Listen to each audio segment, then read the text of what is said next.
धीरेन्द्र शास्त्री को जो है ऊपर उंगली उठाना नीतीश को भारी पड़ जाएगा। उंगली उठाना दूर है, आंख भी दिखा देंगे। अगर जो धीरेन्द्र शास्त्री को बुरी नज़र से भी अगर जो कोई देख लिया 9वीं 8वीं फेल, और ये क्या करेंगे खेल। इनके पास बदतमीजी के सिवा कोई दूसरा दिमाग तो सिर्फ भ्रष्टाचार का भगत है, न किसी माई का भगत है न किसी भाई का भगत है। उसका चाहे जो धीरेन्द्र शास्त्री हैं वो तपस्या करके आगे बढ़े हैं, उनके ऊपर उनके दादा गुरु का।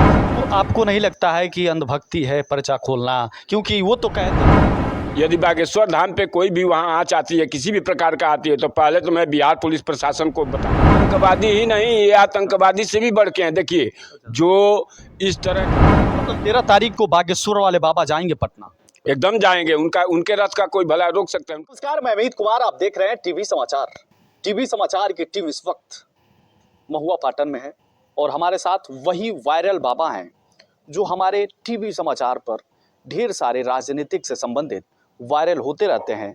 हर मुद्दे पर, हर समस्या पर, चाहे सरकार हो, पक्ष हो, विपक्ष हो, हर समस्या पे बोलते रहते हैं। आज फिर हमको यही बाबा मिल गए हैं जो रातों रात वायरल होना चाहते हैं। बाबा, सबसे पहले तो आपका स्वागत है। धन्यवाद, आपका भी स्वागत है। अच्छा, एक बात बताइए, आपका जब हमने वीडियो बनाया, आप एकदम गुस्से से बोलते हैं, चिल्ला कर बोलते हैं। क्यों चिल्ला कर बोलते हैं, क्यों गुस्से से बोलते हैं, क्या वजह है? देखिए, सत्य हमेशा कड़वा होता है। सत्य जो निकलेगा ना तो तेजी से ही निकलता है, और जो असत्य होगा, जिसमें कुछ बनावटी होगा, तो वो धीरा निकलेगा और उस रुक रुक के आदमी बोलेगा। ठीक है ना। तो हम लोग जो है कि निराधार बोलने वाले आदमी हैं, निष्पक्षता से हम लोग बात करते हैं। कोई भी आदमी हो, कोई भी इंसान हो, कोई भी जाति हो, किसी भी धर्म का हो, उसको बड़ी हिसाब से उसको देखना भी है और समझना भी है। उसको भी कष्ट नहीं हो और दूसरे को भी कष्ट नहीं हो। सर, लेकिन हम थोड़ा राजनीतिक पे आते हैं, काहे कि राजनीति से आप बहुत जुड़े रहते हैं। हाँ। और हर बेबाक तरीके से रखते हैं बातों को अपने। और आजकल माहौल बन गया है जो बागेश्वर वाले बाबा कहा जाता है कि धीरेन्द्र शास्त्री, हालांकि ये जा रहे हैं 13 तारीख को पटना। आप तो जानते हैं पूरे देश में एक माहौल था जिस समय स्वामी प्रसाद मौर्य वो एक चर्चा बन गया था, लेकिन इस वक्त फिर एक बार चर्चा में आ गए हैं बागेश्वर वाले बाबा। जब बागेश्वर वाले बाबा पटना जा रहे हैं तो वहाँ के जो डिप्टी सीएम हैं तेजस्वी यादव और उनके भाई तेज प्रताप यादव, वो कह रहे हैं कि अगर पटना आना है तो हिंदू मुस्लिम नहीं करना है, ढोंग नहीं करना है, झूठ मूठ का पर्चा नहीं खोलना है। तो आप क्या कुछ कहना चाहेंगे इस? मैं लालू के इस कुपुत्र को यही कहूँगा कि पहले तू अपना दिमाग सही करवा ले। क्यों, तेरा दिमाग सही है नहीं, तू बाप से भी ज़्यादा भ्रष्टाचारी निकल गया है। अच्छा। हाँ, उसको पता ही नहीं है, उसको ज्ञान ही नहीं है, तो अज्ञान है तो यही सब भाषा बोलेगा ना।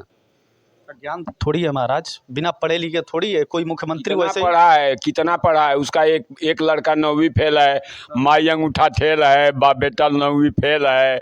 यही सब इन सबों का खेल है। हाँ, राजनीति से थोड़ा बहुत लालू ने करवाया मेल है। अच्छा। और घोटाले में ही झमेल है।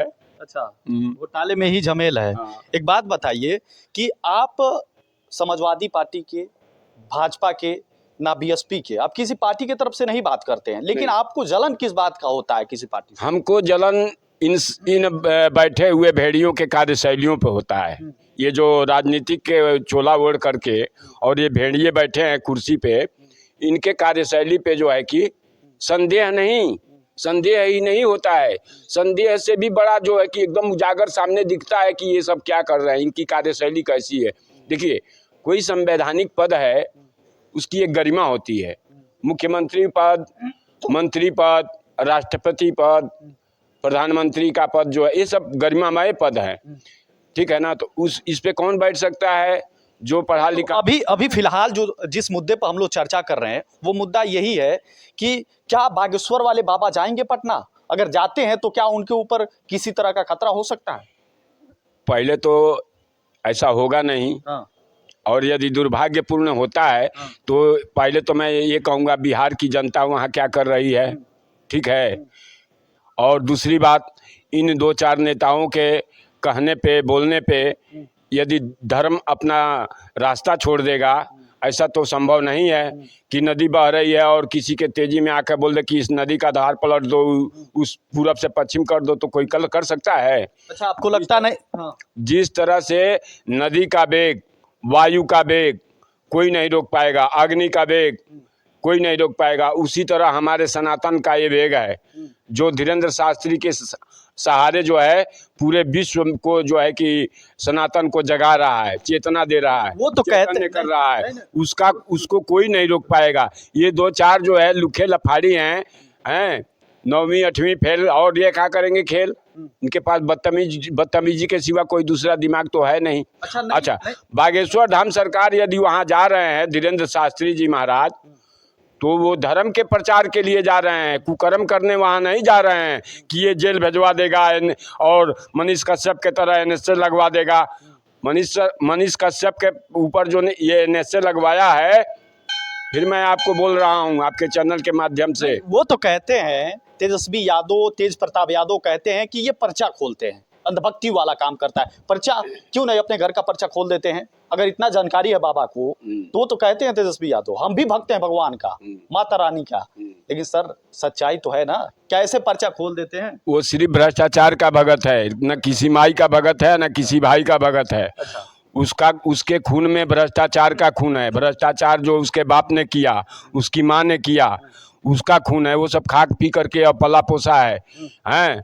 और मनीष कश्यप चाहे जो धीरेंद्र शास्त्री हैं, वो तपस्या करके आगे बढ़े हैं। उनके ऊपर उनके दादा गुरु का आशीर्वाद है। जैसे उसके ऊपर लालू का आशीर्वाद है, उसी तरह धीरेंद्र शास्त्री के ऊपर एक सत्य सनातन धर्म के हिंदू अनुयायी ब्राह्मण के आशीर्वाद है, उसके माता पिता का आशीर्वाद है। आपको नहीं लगता है कि अंधभक्ति है पर्चा खोलना? क्योंकि वो तो कहते हैं कि सुहानी शाह हैं, वो आपका पर्चा खोल देंगी बाबा, आपका खोल देंगी। सुनिए, सुहानी शाह जो है अपना TRP बढ़ाने के लिए उल्टा सीधा बयानबाजी कर रही है।